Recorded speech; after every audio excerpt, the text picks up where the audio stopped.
உண்டாவதாக. கிறிஸ்துவுக்குள் பிரியமானவர்களே, இந்த காலை வேளையிலும் கூட வேதத்திலிருந்து நாம் ஒரு வசனத்தை தியானிக்கலாம். வெளிப்படுத்தின விசேஷம் 1வது அதிகாரம்.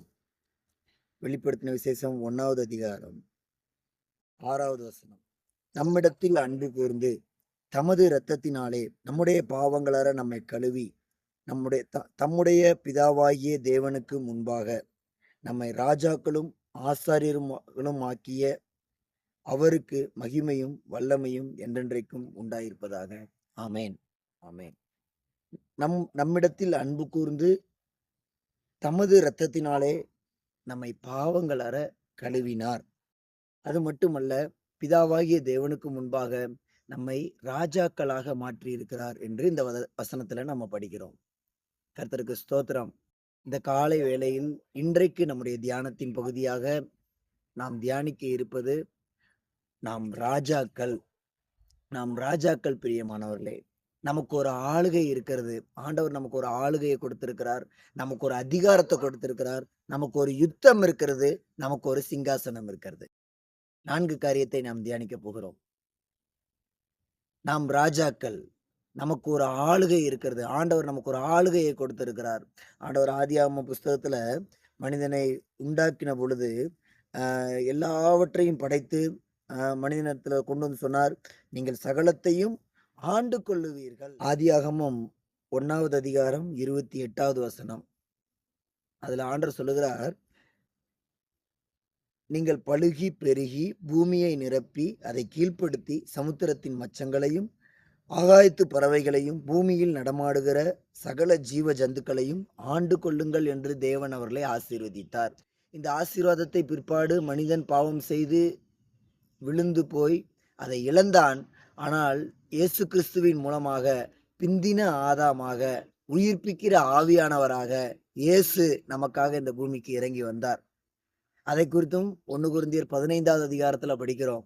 முந்தின ஆதாம் ஜீவ ஆத்மாவானான், ஆனால் பிந்தின ஆதாமாக வந்தான இயேசு அவர் உயிர்ப்பிக்கிற ஆவியானார் என்று எழுதப்பட்டிருக்கிறது. கர்த்தருக்கு ஸ்தோத்திரம். பிந்தின ஆதாமாய் இயேசுவின் மூலமாக இந்த ஆளுகையை நாம் பெற்றுக்கொள்கிறோம். இன்றைக்கு நமக்கு எல்லா காரியத்தின் மேலே ஆளுகை இருக்கிறது பிரியமானவர்களே.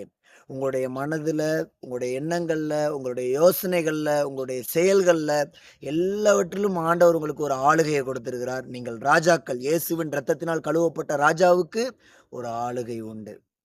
கர்த்தருக்கு ஸ்தோத்திரம். 2வது, இந்த ராஜாவுக்கு ஒரு அதிகாரம் இருக்கிறது. ஆமேன். நமக்கும் ஆண்டவர் ஒரு அதிகாரத்தை கொடுத்திருக்கிறார். யோவான் எழுதின சுவிசேஷம் 1வது அதிகாரம் 12வது வசனத்துல, அவருடைய நாமத்தின் மேல் விசுவாசம் உள்ளவர்களாய் அவரை ஏற்றுக்கொண்டவர்கள் எத்தனை பேர்களோ அத்தனை பேரும் அவருடைய பிள்ளைகளாகும்படிக்கு அதிகாரம் கொடுத்தார். ஹல்லேலூயா, ஆமேன். அதிகாரம் கொடுத்தார். ஏசப்பாவுடைய நாமத்தை நீங்க விசுவாசிக்கிறீங்களா? ஆமேன். நீங்கள் இயேசுவின் இரத்தத்தினால் கழுவப்பட்ட ராஜாக்கள். ஹல்லேலூயா. உங்களுடைய பாவங்கள் எல்லாம் ஆண்டவர் கழுவி இருக்கிறார். என்னுடைய பாவங்கள் எல்லாம் இயேசுவின் இரத்தத்தினால கழுவப்பட்டிருக்கிறது என்று சொல்லி அது இயேசப்பாவுடைய பிள்ளையாக நீங்கள் அதிகாரம் பெற்றவர்கள். மத்தேயு எழுதின சுவிசேஷம் 28வது அதிகாரத்துல இயேசு சொல்லுகிறார், வானத்திலும் பூமியிலும் சகல அதிகாரமும் எனக்கு கொடுக்கப்பட்டிருக்கிறது. எங்க அப்பாவுக்கு எல்லா அதிகாரமும் இருக்குதுல, எனக்கும் எல்லா அதிகாரமும் இருக்குது. வானத்திலேயும் பூமியிலேயும், பூமிக்கு கீழே இருக்கிறதான எல்லா வல்லமைகளின் மேலும், பூமியில இருக்கிறதான எல்லா அசுத்த ஆவிகளின் மேலும் ஏசப்பா உங்களுக்கு ஒரு அதிகாரம் கொடுத்திருக்கிறார். சர்ப்பங்களையும் தேள்களையும் மிதிப்பீர்கள், சத்துருவின் சகல வல்லமையை மேற்கொள்ள நான் உங்களுக்கு அதிகாரம் கொடுக்கிறேன். ஹல்லேலூயா. ஆண்டவர் நமக்கு ஒரு அதிகாரம் கொடுத்திருக்கிறார் பிரியமானவர்களே. ராஜா என்றால் 2வது அவனுக்கு ஒரு அதிகாரம் உண்டு. 3வது ராஜா என்றால் அவருக்கு ஒரு யுத்தம் உண்டு. நமக்கும் யுத்தம் உண்டு. வீட்டில் இருக்கிறவங்களோடையோ, வேலை செய்கிற இடத்துல இருக்கிறவங்களோடையோ, இல்லை உங்களுக்கு பக்கத்து வீட்டுக்காரங்களோடையோ இருக்கிறதான யுத்தத்தை பற்றி பைபிள் சொல்லலை. எபேசியர் 6வது அதிகாரம் 11, 12 வசனங்கள்ல படிக்கிறோம் பாருங்க. ஏனெனில் மாம்சத்தோடும் இரத்தத்தோடும் அல்ல, துரைத்தனங்களோடும் அதிகாரங்களோடும் விப்ரபஞ்சத்தின் அந்தவார லோகாதிபதிகளோடும் வானமண்டலத்தில் இருக்கிற பொல்லாத சேனைகளோடும் நமக்கு வல்லமைகளோட நமக்கு ஒரு போராட்டம் உண்டு, யுத்தம் உண்டு. ஆமேன். இந்த யுத்தத்துல ஏற்கனவே இயேசு சிலுவையிலே வெற்றி சிறந்தார். ஹல்லேலூயா. ஆமென். என் இயேசு ஏற்கனவே வெற்றி சிறந்தார். ஆனால் இன்றைக்கு நான் யுத்தம் பண்ண வேண்டியது அவசியம்.